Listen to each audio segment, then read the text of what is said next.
Ladies and gentlemen, boys and girls, Bruzernation members of all ages, does everybody know what time it is? It's Bruze Cruze time! Visit BruzernationProductions.com for all our awesome content and links to our merch partners.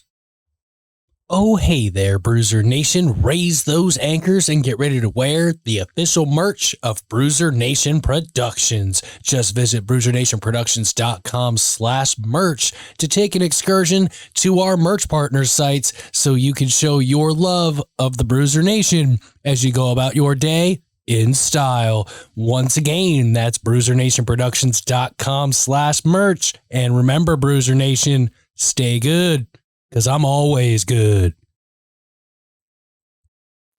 Oh, hey there, Bruzer Nation. Raise those anchors and get ready to take a ride on the Bruze Cruze. This week on the Bruze Cruze podcast, we're taking another excursion to Bruze Cruze Macabro with Dr. No, not the James Bond villain. No. Someone far worse. So we're going to go in a little bit of background. This was from 1981 to 2004, going across Ohio, Illinois, New York, and Pennsylvania, also known as the Ohio prostitute killer and the I-71 killer, with 9+ victims. Now, he was finally arrested back in 2019. We'll get into that story here in a little bit. But first, start with the terrible things. 3 of the victims of Dr. No worked at the Union 76 truck stop in Austin Town, east of Akron and west of Youngstown, largest in Ohio. Wow, did not know that. Leading the investigators to suspect the killer was a truck driver. Most victims were found without underwear and shoes, and the killings, as we just stated, began in 1981 when the body of a young woman found in Miami County on April 24th, and after a forensic examination determined that the victim died from strangulation, receiving a head injury before being strangled. So already, this guy's pretty freaking terrible. No personal belongings or documents were found, making her identification difficult. Nicknamed the Buckskin Girl from a tasseled buckskin poncho she was wearing. She was finally identified in 2018. This happened in 1981. So 27 years. She was finally identified as Marcia King. They did theorize that she had been a runaway teenager, a foster child, or a transient wanderer, unlikely to have spent a significant period of time in Ohio prior to her death. Although her high quality of personal hygiene strongly indicated that she had not lived as a vagrant. As her body was close to a town road instead of a highway, the probability of her being a wanderer for a significant amount of time was considered to be negligible. The absence of her footwear at the crime scene led some investigators to believe she may have been murdered by an abusive partner. This stuff really gets you. So the next victim, 25-year-old Marcia Matthews, who I don't have a lot of information found on here, found beaten, barely alive, on June 16, 1985, by a trucker 1 mile away from the Union 76 truck stop. She died 2.5 days later from a traumatic brain injury sustained after being beaten with a blunt object. July 20th, 1986, the body of 23-year-old prostitute Shirley Dean Taylor discovered, who was also beaten and strangled to death. Before her disappearance, she was seen at the Union 76 truck stop, where, according to witness reports, she went to meet a regular client nicknamed Dr. No, whose identity at that time was never established. Her body discovered a few miles from the place of her disappearance, with her underwear and shoes missing. December 1986, so he went from 81 to 85. So he went 4 years. And then he went just over a year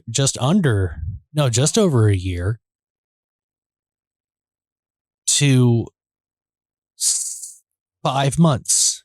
So he really started to escalate his brutality and his killings kind of quickly. It escalated so fast. Like and more than likely there more in between these times, especially if he was a truck driver, he could be all over the country committing these crimes.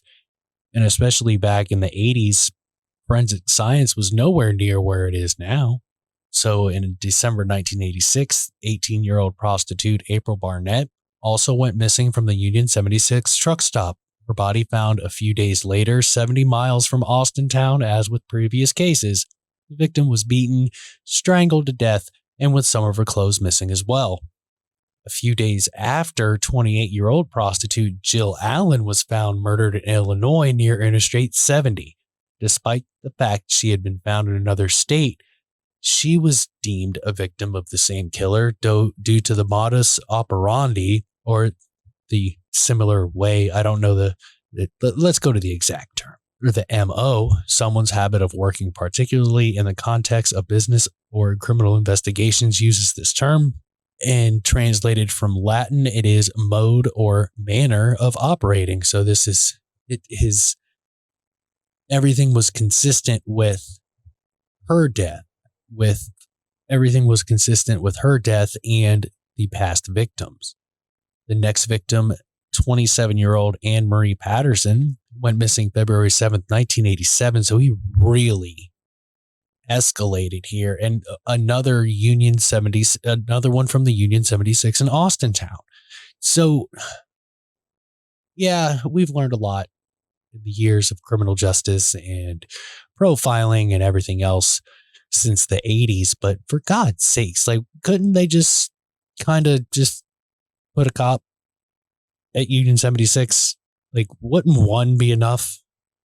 Maybe after 2, just post somebody up real quick, see what's going on, see who comes through. Maybe we could have found this monster of a human being a lot faster. Her semi-decomposed body was found 40 days after disappearing February 7th, 1987, 250 miles away from Austintown near Cincinnati. A week before the disappearance, Patterson had been arrested by police. At the station, she gave information about a murder suspect and described his car. During the investigation, law enforcement agencies discovered that Patterson had made an appointment via CB radio with the client, nicknamed Dr. No, who she characterized extremely negatively, and then she disappeared. From this, the police and later the media used the nickname for the unidentified criminal. Well, at least there's a reason behind him being Dr. No, considering that's what the ladies of the night were calling him at the time. August 10th, 1987, there was another victim found in Englewood. Victim's jeans and underwear were at her ankles, while the upper parts of the clothes were missing. According to the nature of grass depressions and tire tracks located at the scene, forensic experts determined that the killer threw the victim's corpse out of his car. An autopsy revealed the victim was a young woman aged 20 to 25, died from strangulation. And despite the abundance of tattoos as well as jewelry the offender had not stolen, she remained identified until 2010.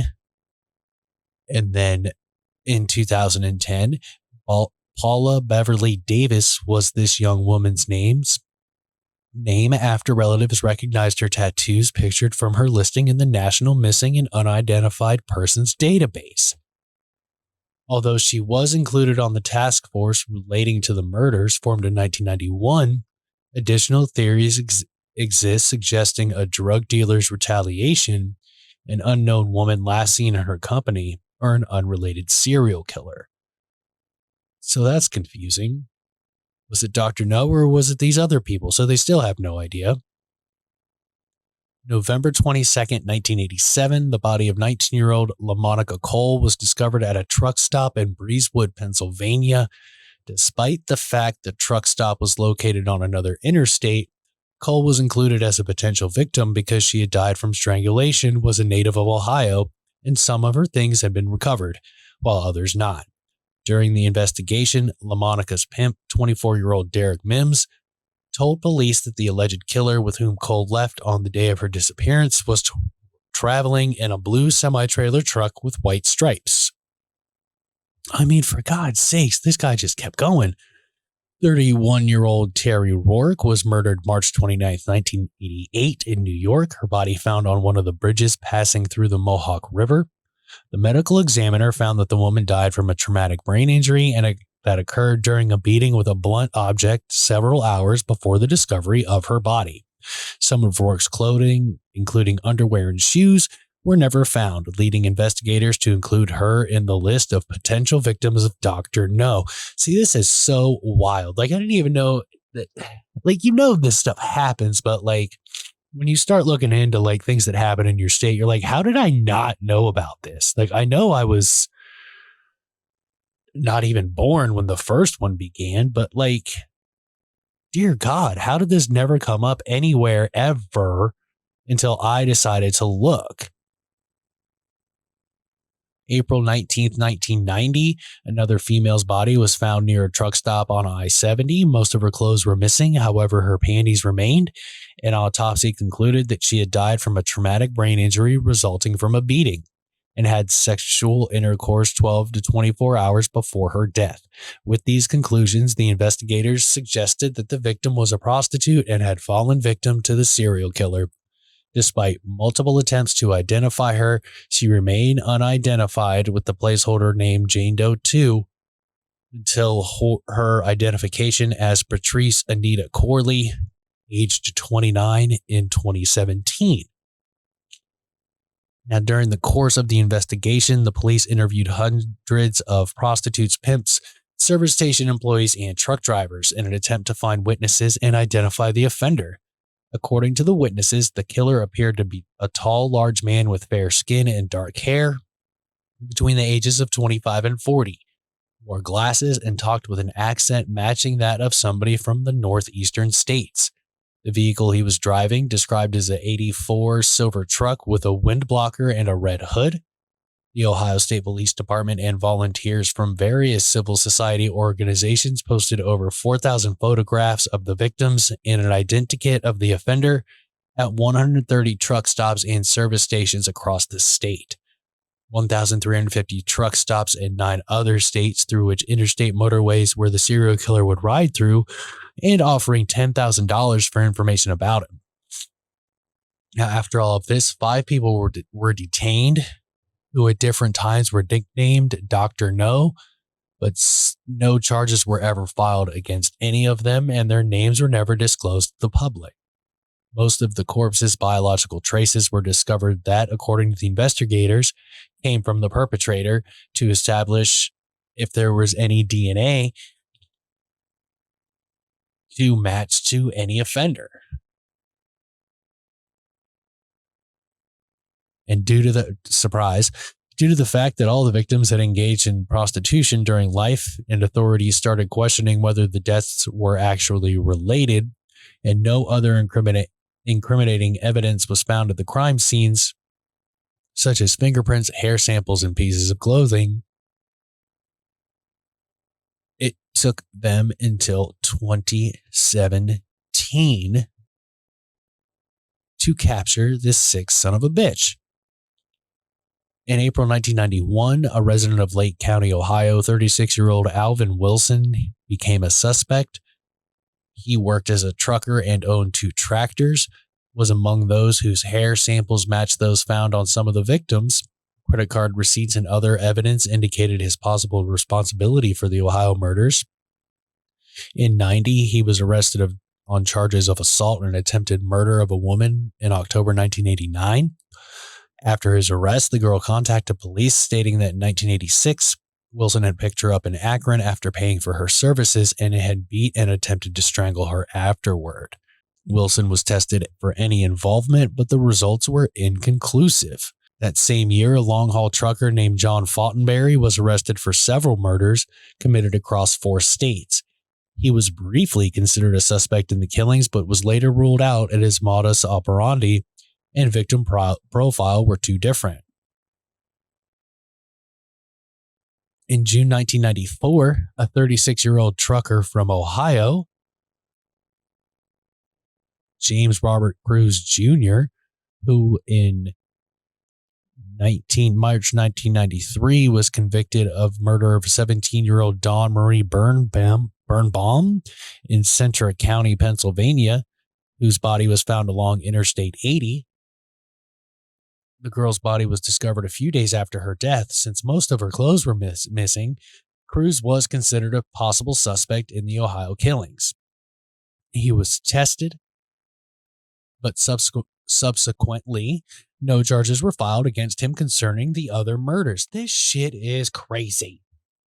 Oh, hey there, Bruzer Nation. Raise those anchors and get ready to wear the official merch of Bruzernation Productions. Just visit BruzernationProductions.com/merch to take an excursion to our merch partner sites so you can show your love of the Bruzer Nation as you go about your day in style. Once again, that's BruzernationProductions.com/merch. And remember, Bruzer Nation, stay good, because I'm always good. Visit BruzernationProductions.com for all our awesome content and links to our merch partners. In 1995, 28-year-old Sean Patrick Goebel, a trucker from North Carolina who had admitted to killing 2 prostitutes in Tennessee, was among the suspects for the murder of a North Carolina woman in early 1995.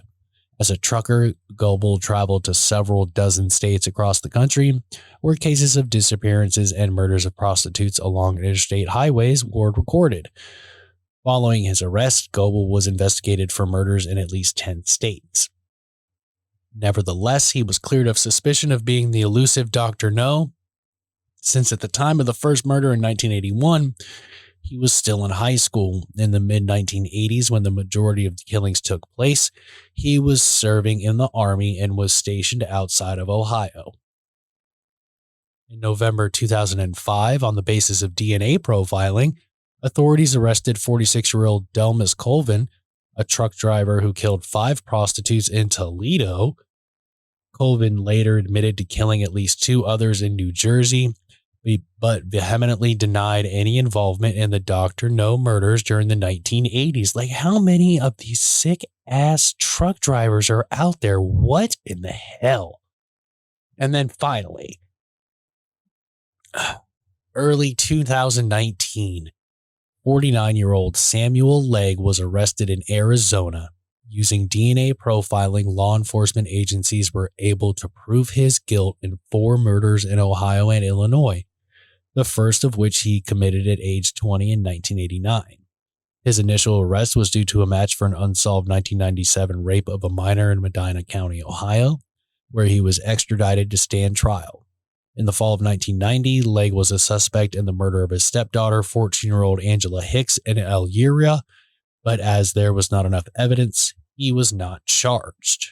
Samuel Legg III, which was the last person we mentioned here, like we said, let's see, previous criminal history, suspect of a 1997 Ohio rape case of a 17-year-old girl, but was never prosecuted. The rape occurred at a truck stop on I-71 when the girl had been hitching rides from truckers to Cleveland. Samuel Legg III was later charged with 2 counts. Samuel William Legg III was later charged with 2 counts of first-degree murder for the death of 39-year-old Julie A. Conkle, who was found strangled behind a Center's truck stop on October 23, 1997, near Illinois border with Wisconsin. DNA from Conkle's case was found to be in connection to several other cases.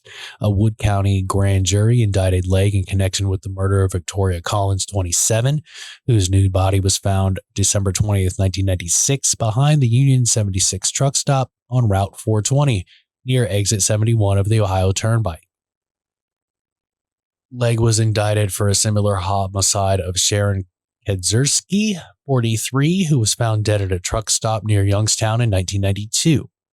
He is also suspected in the 1990 murder of his stepdaughter, Angela Hicks, who we did mention, whose body was found near Midway Mall in Lorain County. Due to mental health issues, Samuel Legg was deemed unable to stand trial for his crimes and currently resides at Twin Valley Behavioral Health Center in Columbus, Ohio, a maximum security facility where he has been involuntarily committed and is not permitted to leave. That's great that we're still feeding and giving this sick monster of a man fucking 3 hots in a cot with our tax dollars. Not competent to stand trial. It's a bunch of bullshit. He was competent enough at the time to commit these crimes, so why is he not competent enough to stand trial for them now? I don't care if he's crazy. But anyway, here's a from the Santan News, because this is how he was finally discovered. The residents of Maplewood Street in central Chandler looked out their windows to find a suspicious man standing in their neighbor's driveway. He seemed dazed, confused, and possibly in need of medical attention. It was March 19th, 2016, 2 days after the suspicious man was reported missing from a nearby group home specializing in behavioral health. Chandler police notified, and officers later found the man wandering near Willis Road and Karen Drive before he was transported to the hospital, identified as Samuel W. Legg III. His caretakers at the group home were notified. Legg had been found. They advised Chandler police that Legg's psychological condition appeared to be worsening and that he may have to be transferred to another facility. Over the next 3 years, Chandler police received several more calls about Legg going missing in the city. The incidents followed a similar pattern. The group home reported him missing. He'd be found somewhere in Chandler, and officers returned him to the home. But the last call Chandler police got about Legg was notably different. Visit BruzernationProductions.com for all our awesome content and links to our merch partners.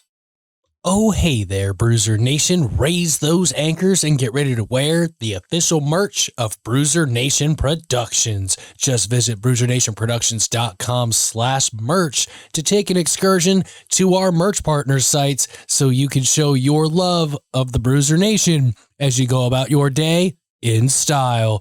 Once again, that's BruzernationProductions.com/merch. And remember, Bruzer Nation, stay good, because I'm always good. And aside from a few petty crimes, Legg's criminal history... skipped something. The last call Chandler police got about Legg was very different. Authorities in Ohio wanted to question him in connection with several unsolved murder and rape investigations. After a few petty crimes, Legg's criminal history hardly fingered him as the likely suspect for a series of heinous felonies. Warrants were filed authorizing Chandler detectives to extract blood samples from Legg for DNA testing, the results of which prompted officials in Ohio to label the 50-year-old a possible serial killer. In February 2019, Legg was extradited to Ohio and indicted for raping a 17-year-old girl in 1997. He was then charged with the 1992 murder of 43-year-old Sharon Kaczorski, beaten to death in Pennsylvania. We did mention that one, that poor woman. He is suspected in 3 other murders, one of them involving Legg's teenage stepdaughter. Since his arrest, he has not been charged with any more crimes and has yet to stand trial for the others.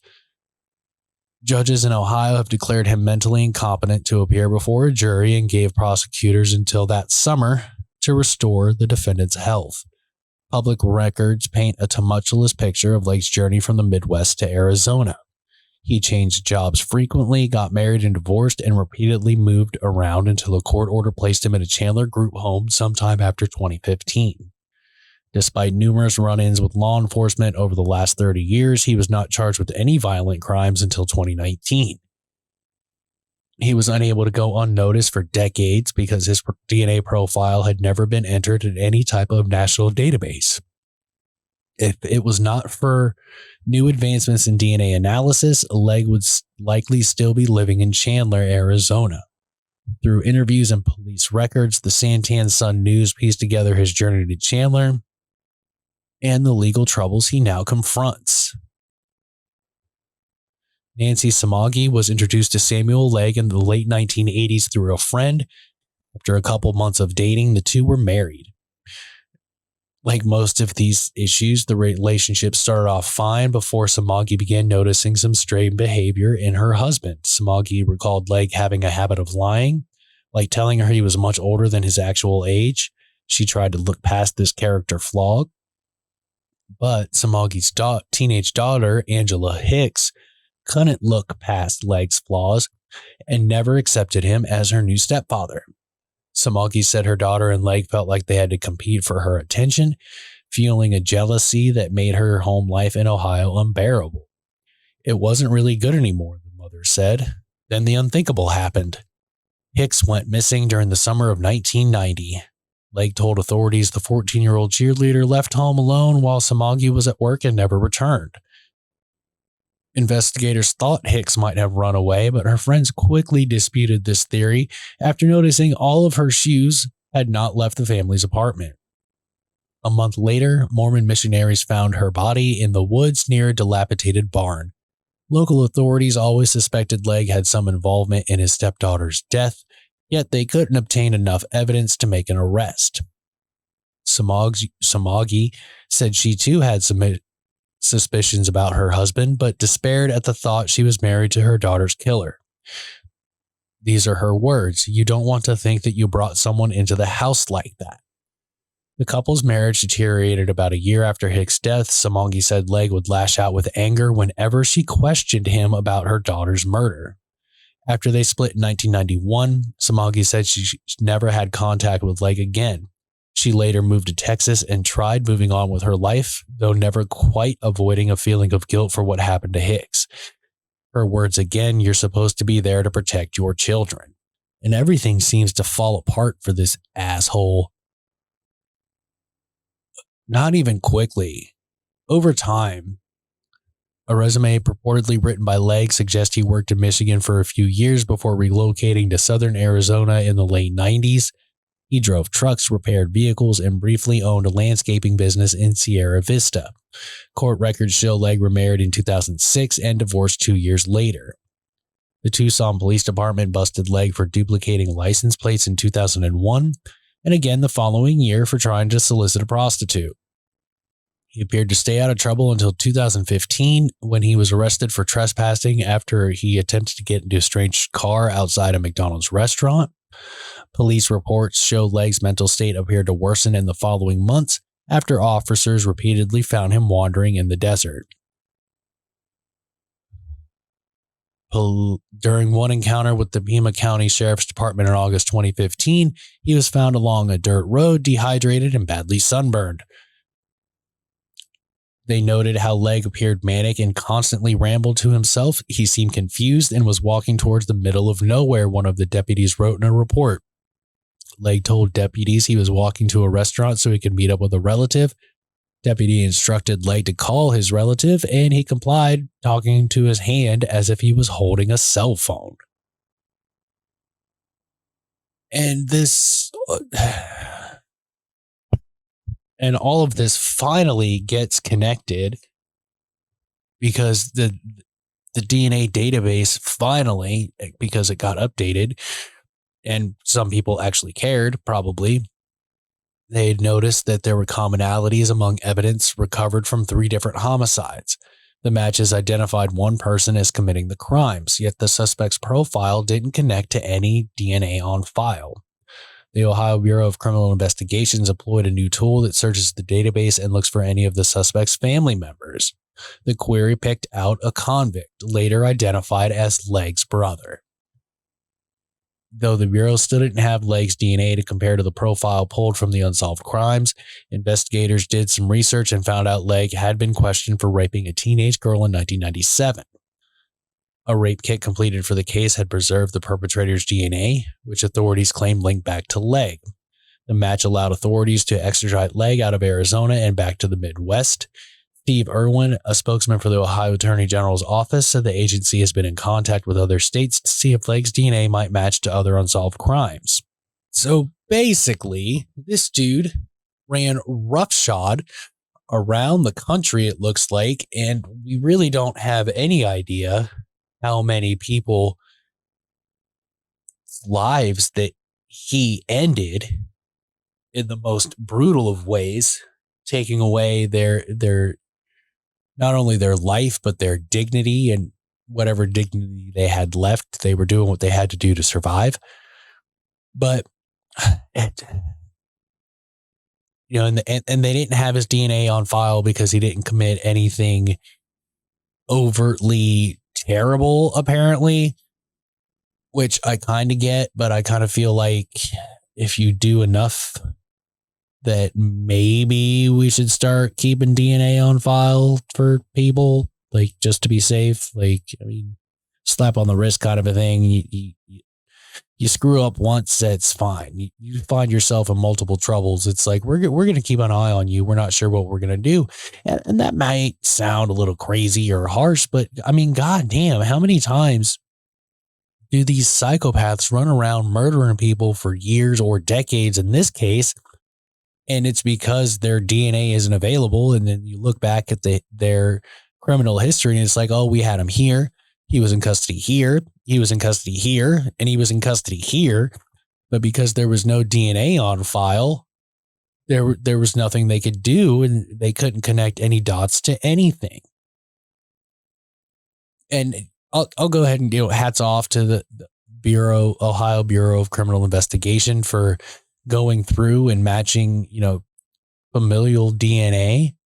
That way they were able to start to get a link to this psychopath. And yeah, he's never able to leave, and he's in a psychiatric hospital right here and near me in Columbus, Ohio. I mean, not like near, I mean, not in Columbus, but it's like these guys ended all of these lives, and because he's crazy as shit now, not that he wasn't crazy as shit then to do all this, he can't stand trial. He can't be arraigned. He can't be put on the death penalty or life in prison, or, actually face the consequences of his actions. Yeah, he's in a high security mental facility, but is that justice, or is that, oh, well, you're crazy now, so I don't know what to tell you? Because I don't give a shit. He knew what he was doing then. I don't care if he doesn't understand it now. And that might sound cruel, but what he did to these women was cruel and unusual. And I don't give a shit. It can be proven that he did it. If the DNA matches, I don't need him to testify. I don't need him to, should he be afforded a lawyer? Sure. We all have that right. Should he be afforded a fair trial? Yes, we all have that right. But at some point, you're too crazy to understand what's going on starts to piss me off, because now you're not getting justice for these women. You're not getting justice for these families. And when you have a psychotic break and it just kind of happens, that I understand not being fit to stand trial, or if you are mentally unstable for your entire life. I mean, okay, well, let me rephrase that, because most of the people that do this shit are mentally unstable. But when you have, diagnosed mental issues for your entire life, I understand the not competent to stand trial, but I don't understand someone who terrorized women for decades. Now that he's old and senile, he's not competent enough to stand trial. I just don't get it. He didn't have these issues his entire life. He knew what he was doing at the time. If he can't understand the charges brought against him because he's senile now, I don't care. Don't care. And that might sound terrible. That might be against what, the criminal justice stands for. But how many times in these cases have we seen people not doing their job and failing everyone anyway? Those are just my thoughts on that. Once again, another excursion down Bruze Cruze Macabro. Now, next Thursday, we will be bringing you the call of Adam Page versus Daniel Bryan 2. It being on American soil and I don't want to get copyrighted, I at least want to give it a week before I drop my commentary of the matchups so I don't get sued. That would not be fun. But until next time, Bruzer Nation, stay good, because I'm always good.